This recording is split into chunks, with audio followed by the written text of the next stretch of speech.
The reason I bring ghost tours in here actually has nothing to do with the cargo hold and everything to do with the bow. This is as close as I can get you to the bow inside the ship. It was the site of an horrific accident during World War II. As I said, the Queen Mary was the fastest ship in her day. There was nothing on the water that could keep up with her. So as she's bringing soldiers back and forth across the Atlantic, she was mostly on her own.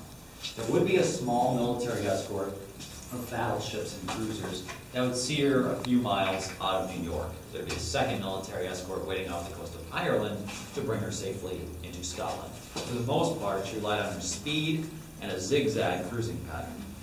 The reason for the zigzag, if you don't know how the open U-boats used to work, and I didn't until I started doing this tour, there was no such thing as missile lock in the 1940s. If the U-boats wanted to shoot something, they would have to fully surface, line up their shot, and hope whatever they were shooting at didn't move, because the torpedo only goes one way.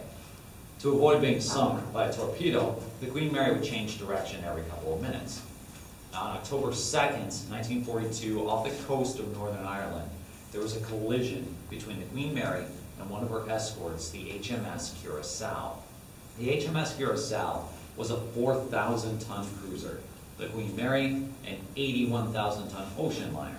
The Curaçao cut in front of the Queen Mary, and the Queen Mary cut the Curaçao in half.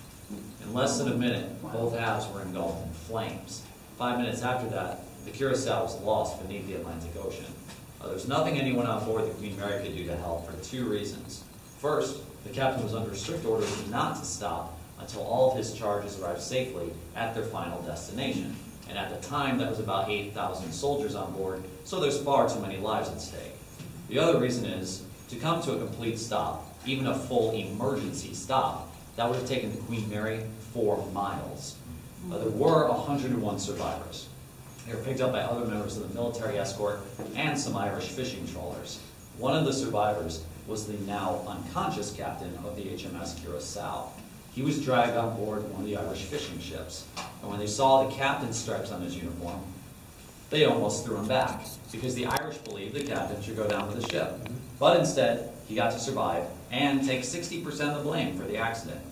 The 338 men who didn't make it, parapsychologists, or professional ghost hunters, believe that their souls are somehow trapped in the Queen Mary's bow.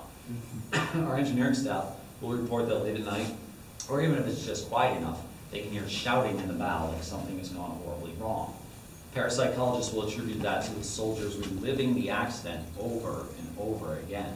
So the bow is probably the most concentrated area of paranormal activity.